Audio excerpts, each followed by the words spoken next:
নবীর কোণে এতেকাফ নিয়েছিল, তাদের পা পর্যন্ত জামা আর হাতেতে তসবিহ। লোকরা বুঝতেই পারেনি যে এই আল্লাহর নবীর লাশ চুরি করতে এসছে। তারা মনে করছে এরা এতেকাফ নিয়েছে। তারা কি করলো? মসজিদের এক কোণে এতেকাফ নিয়েছে। আমাদের সমাজের অবস্থাটা খারাপ কেন জানেন? আজকে আপনি বক্তা চিনেছেন, কিন্তু আলেম হাফেজ কারি মুফতি চিনেননি। বক্তা মানে বলতে পারে, মানে বক্তা, তার কাছে ইলম আছে কিনা, সে লোক গল্প গুজব করে কিনা, কোরআন হাদিসের জ্ঞান আছে কিনা, চর্চা করে কিনা, নিয়ে এসে স্টেজে বস করিয়ে দিলেন, বাস। আর আমাদের দেশের মায়েরা আর কিছু লোক কোনটা বেশি পছন্দ করে? সুর করে বক্তব্য দিবে, সুর, এতে জলসা শেষ। বুঝলি কি হুজুর? বুঝি নাই কিচ্ছু, দিয়ে সমাজটা শেষ হয়ে গেল। কানে হাত দিয়ে বাপ দাদুর গল্প, বাবাজিরা, মায়েরা, বোনেরা, এতই 2 ঘন্টা শেষ। সমাজের কি কল্যাণ কিছু বুঝে না। আর এই সুর করে বক্তব্য দিলে মেয়েরা কি বলে? কি গলালো, দারুণ গলা। বুঝলি কি লো? বুঝে নাই কিচ্ছু, নামাজও নাই, রোজাও নাই, কোথা থেকে কোথাকার গল্প, বাপ দাদুর গল্প বলে শেষ। আপনি তাকে আর শুনবেন? সমাজের অবস্থা।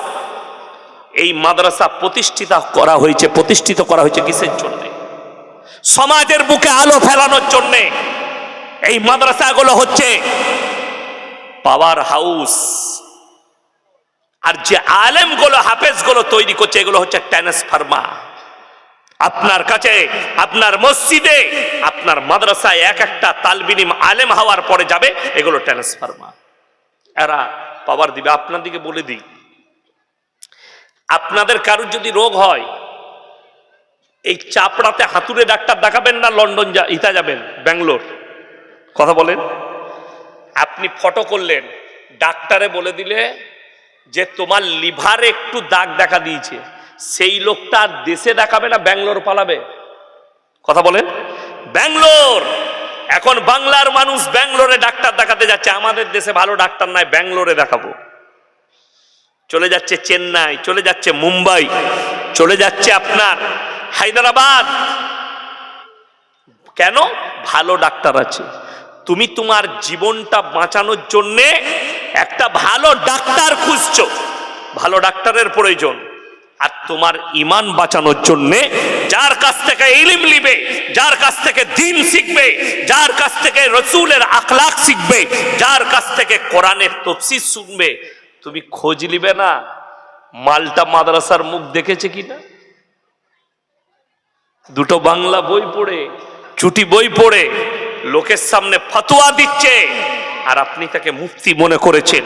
কিয়ামতের আলামতের মধ্যে বুখারী শরীফের হাদিসে আছে, রাসূল বলেছেন মারাত্মক আলামত, যখন মূর্খরা দ্বীনের প্রচার করতে লাগবে আর ফতোয়া দিতে লাগবে, আল্লাহ তাআলা ইলমের থেকে আগে বড় বড় আলেমদিকে দুনিয়া থেকে তুলে নেবে। এটা কিয়ামতের মারাত্মক আলামত। আল্লাহ ইলমের থেকে আগে আলেমদিকে তুলে নেবেন, বড় বড় আলেমদিকে। কেন? তাদের কোনো মূল্যই থাকবে না সমাজের বুকে। কিয়ামতের আলামতের মধ্যে মারাত্মক আলামত আপনাদের প্রকাশ পেয়ে গেছে পৃথিবীর বুকে। মূর্খরা নেতা হবে, শিক্ষিতরা চুপচাপ বসে তাকিয়ে দেখবে। কিয়ামতের আলামত প্রকাশ পেয়ে গেছে। চাপড়া টাউনে একটা বাচ্চা ছেলে লোকের পকেট থেকে 10 টাকা চুরি করেছে, মা বাপ নেই, বাজারে মানুষ হয়েছে, বাস স্ট্যান্ডে, তার মা বাপকে সে নিজেও জানে না। 10 টাকা চুরি করেছে পেটের জন্যে, তাকে সমাজের লোক চোর বলে গাছে বেঁধে পিটাচ্ছে। আর যারা কওমের লাখ লাখ টাকা চুরি করছে, তাদেরকে আমরা স্টেজে ডেকে, জলসার প্যান্ডেলের খেলার স্টেজে ডেকে গলায় মালা পরিয়ে বলছে এটা সমাজ সেবক। চোরের প্রমোট হচ্ছে। আমি বললি খারাপ বক্তা, খারাপ বলবি, আপনি বিচার করবেন। এগুলো কিয়ামতের আলামত, মারাত্মক। আরে মুসলমানের কাছে দ্বীন না থাকার কারণে, মুসলমানের কাছে রাসূলের আখলাক না থাকার কারণে, আপনার কাছে দ্বীনি শিক্ষা না থাকার কারণে স্টেজে বসে যে যা পাচ্ছে বলে দিয়ে চলে যায়। হুগলি ডিস্ট্রিক্টে জলসা করছি, 24 পরগনা থেকে বক্তা এসছে, একদম অল্প বয়স। আমি ছিলাম ওই জলসায়, আমি মসজিদে ঘুমাচ্ছি, উঠে গেলাম, বায়ান কি চলছে? বড় পীর আব্দুল কাদের জিলানী রহমাতুল্লাহ আলাইহির প্রশংসা চলছে। এমন প্রশংসা করলো যেটা কোরআন বিরোধী, যেটা রসুল বিরোধী, যেটা ইসলাম বিরোধী কথা, আল্লাহ বিরোধী কথা। শুধু কোরআন বিরোধী নয়, মারাত্মক খোদাদ্রোহী ওই কথাটা। আল্লাহ দ্রোহী করেছে, ওই বক্তাকে কালমা পড়তে হবে, ওই বক্তাকে আল্লাহর কাছে ইস্তেগফার করতে হবে। আল্লাহ রাব্বুল আলামিন কোরআনে যেটা নিজের জন্য প্রযোজ্য করেছেন, পৃথিবীতে কোন নবী পয়গম্বর রাসূলের জন্য প্রযোজ্য করেননি। এই মূর্খ বক্তা মাদ্রাসার মুখ না দেখার কারণে গল্প গুজব দিয়ে চালানো বক্তা এ ফিট করছে কার কাছে? বড় পীর আব্দুল কাদের জিলানীর নামে। আর লোকরা কি বলছে? সুবহানাল্লাহ। বুঝলি কি? বুঝে না কিচ্ছু। ও খালি বড় পীরের নাম লিখছে, ওই জন্য সুবহানাল্লাহ। এত মর্যাদা বড় পীরের। বায়ান কি হচ্ছে? দুটো বায়ান করেছিল। নাম্বার 1, আমার ভাইয়েরা, পৃথিবীতে যতগুলো দরিয়া আছে, সমুদ্র আছে, সব পানিগুলো যদি কালি করে দেওয়া হয়, আর যতগুলো গাছ আছে বাবাজি না, ওই গাছগুলো যদি কলম করে দেওয়া হয়, আর যদি বড় পীরের নাম লেখা হয়, তেনার প্রশংসা লিখতে শুরু করে, পৃথিবীর সমস্ত মানুষ, সব পানিগুলো শেষ হবে, কিন্তু কিয়ামত পর্যন্ত বড় পীরের প্রশংসা করে শেষ করতে পারবে না। যা বুঝে করবা। নাউজুবিল্লাহ বলেন। বড় কষ্ট লাগলো আমার। শুধু এটা নয়, তার দ্বিতীয় নম্বর হচ্ছে, আমার মায়েরা, বোনেরা, আমার বাবাজি নাম, লোকদিকে বাবাজি বলছে বক্তা, লোকরা মনে করছে শালা এত ভদ্র বক্তা আছে বে, বাবাজি বলছে আমাদিকে। হারামখোর। কি বলছে লক্ষ্য করে নাই। মায়েরা, বোনেরা, বাবাজি নাম, বড় পীর আব্দুল কাদের জিলানী রহমাতুল্লাহ আলাইহি খানা খেতে বসেছেন। দস্তরখানে দেশি মুরগি দিয়ে বাবা খানা খাচ্ছেন, খানা খাচ্ছেন, দেশি মুরগিগুলো খাচ্ছেন, আর হাড্ডিগুলো দস্তরখানে এক জায়গায় জড়ো করছেন। তেনার মুরিদ বললে, বাবা আপনি হাড্ডিগুলো এক জায়গায় কেন জড়ো করছেন? বড় পীর বলল, বাবা আমি যে মুরগিটা খাচ্ছি বাপ, এই মুরগিটাকে আমি বড় পীর আবার জীবিত করার ক্ষমতা রাখি। আর সবাই বলছে সুবহানাল্লাহ। নাউজুবিল্লাহ বলেন। যতগুলো এই মাদ্রাসায় শিক্ষক আছে শুধু নয়, নদিয়া ডিস্ট্রিক্টের যতগুলো আলেম আছে, আমি কিয়ামতের সকাল পর্যন্ত চ্যালেঞ্জ ছুড়ে গেলাম, একটা হাদিস যদি বার করতে পারে যে রাসূল আকরাম সাল্লাল্লাহু আলাইহি সাল্লাম দুম্বার মাংস খেয়েছেন, দুম্বাকে জীবিত করেছেন, রাসূল আকরাম সাল্লাল্লাহু আলাইহি ওয়াসাল্লাম ছাগলের মাংস খেয়েছেন, ছাগলকে জীবিত করেছেন, এরকম একটাও হাদিস নেই। আচ্ছা আপনারা বলুন, রসুলের মর্যাদা বেশি না বড় পীরের? রসুল সাল্লাল্লাহু আলাইহি সাল্লাম তিনি রাহমাতুল লিল আলামিন, পৃথিবীর আদি থেকে অন্ত পর্যন্ত সৃষ্টির শ্রেষ্ঠ। নাম্বার 1। নাম্বার 2, চলুন যেটা প্রথমে বললাম যে দরিয়ার পানিগুলো কালি করে দিলে, আল্লাহর কসম করে বলছি, সূরা কোরআন সূরা কাহাফ। কোন সূরা বললাম? কাহাফ। যাদের কাছে বাংলা মানে কোরআন আছে, আমাকে গালি দেবার আগে গিয়ে খুলে দেখবেন, একবারই শেষ আয়াতের আগের আয়াত সূরা মারিয়ামে গিয়ে শেষ হচ্ছে, 16 পারায় শেষ হচ্ছে, 15 পারায় শুরু হচ্ছে। আর শেখ সূরা মারিয়ামের আগে শেষ আয়াত, তার উপরের আয়াতটা আল্লাহ কি বললেন? নিজের জন্য বলছেন। আল্লাহর কসম করে বলছে, পৃথিবীর একটা মানুষও নিজের প্রশংসা করার যোগ্যতা রাখেন না। একমাত্র কে রাখেন? সকলে বলুন, নিজের প্রশংসা করার যোগ্যতা কে রাখেন? আল্লাহ। জোরে বলুন সুবহানাল্লাহ। তাছাড়া কেউ নয়। আমি যদি বলি আমার মতো বক্তা নেই, জানবেন এই বক্তাটা সব থেকে মূর্খ। কেউ যদি বলে আমার মতো ডাক্তার নেই, ওই ডাক্তারের কাছে চিকিৎসা করবেন, ওর মাথাটা হ্যাং হয়ে গেছে। কেউ যদি বলে আমার মতো মাস্টার নেই, তিনি মূর্খ। পাড়ার লোক বলবে এই হুজুর খুব ভদ্র, এই আলেম খুব ভালো। 10টা লোক বলবে এই ডাক্তার বাবু খুবই ভালো, এটা প্রশংসা করবে।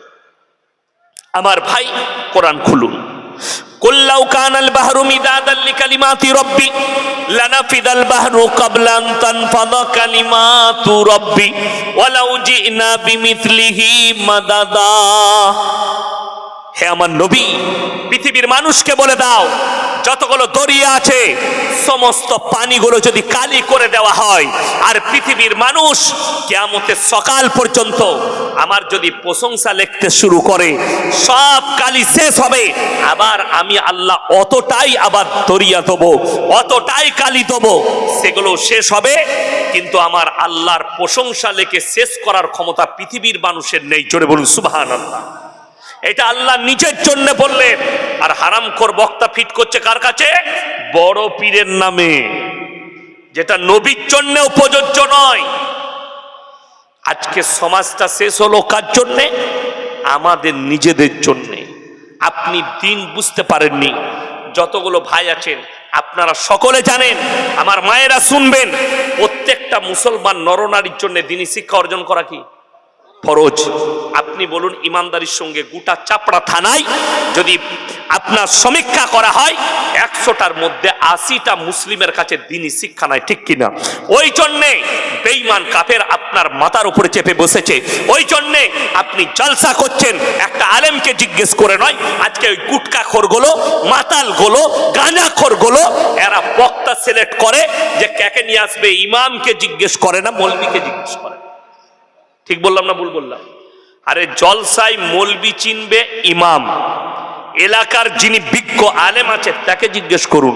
আমাদের সমাজের দশাটা কোথায় পৌঁছেছে জানেন? এরা যদি পেটে ভাতে পায় তা টাকা দিয়ে আর রাখবে না। ঠিক বললাম না ভুল বললাম? মুয়াজ্জিন রাখছে কোথায়? ইমাম রাখছে।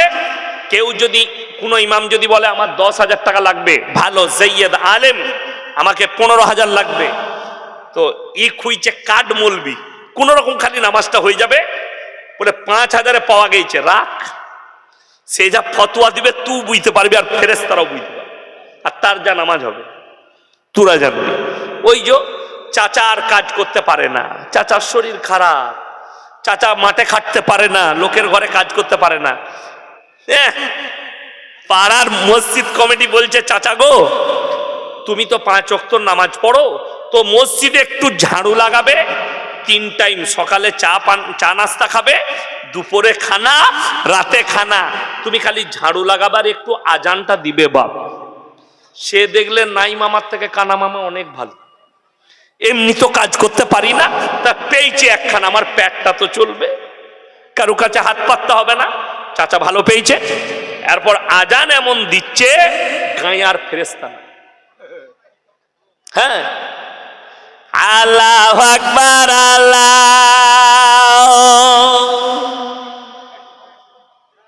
আরে মনে করছো ফজরের সময় আজান দিচ্ছে, চাচা আসসালাতু খায়রান মিনান,